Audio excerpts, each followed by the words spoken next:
Hello and very good morning. My name is Venkat.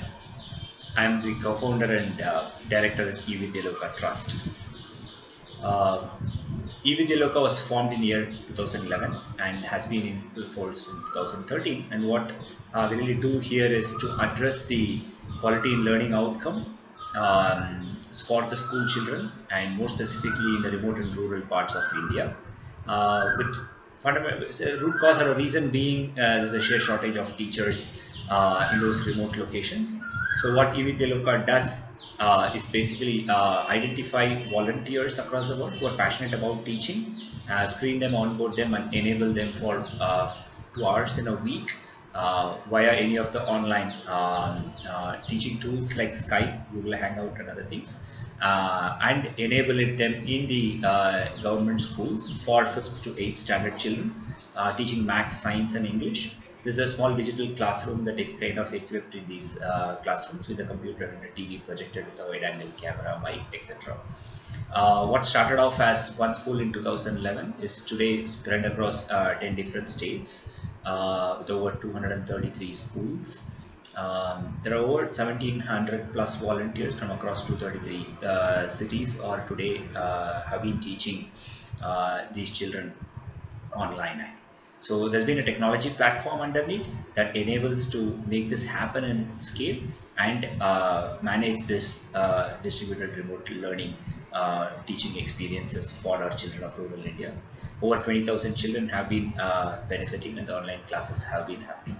The impact have been quite significant. The children have been enjoying these classes and we could see a significant movement of the needle in their learning outcomes. More importantly, the overall holistic development has been fabulous where the online teachers have been able to inspire the children to do beyond learning the academics in the form of developing leadership skills, building their personalities, participating in national contests, and coaching them for competitive examinations, etc., like merit cum means scholarships.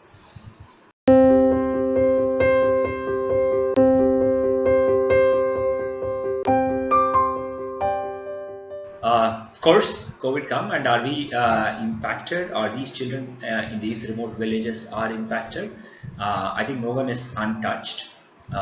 Just a silver lining in the cloud is basically the academic year has been coming to an end and we were able to complete most of our academic year 1920 classes.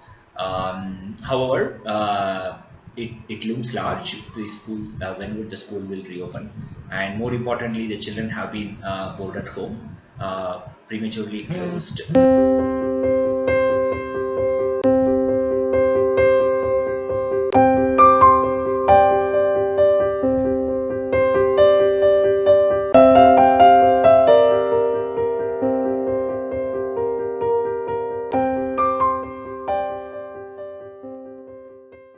So what I've been doing about it, I think that's probably the exciting part of any entrepreneur and more so importantly a social entrepreneur. We've been doing four things. Is one, currently the model is requires the children to come to the school and it's done online on a one to many in a classroom. What we've been doing is take this e-learning into their homes. That's the first thing, right? So where we kind of have launched an initiative called Learn from Home, where we kind of went about gathering the information details about how many children have got access to mobile and broadband internet. Well, of course, not that every child is be able has that ability in the play regions that we work. But we were able to reach to those to the children starting with close to which is around 30-35%, and our volunteer teachers are today started to teach them online, and we have tweaked our technology, introduced a student app and where the students can log in and the teachers also are kind of connected to them and the learning continues. We have kind of extended our technology platform which will enable the existing ecosystem. NGO partners are actually exploring it to enable their interventions online.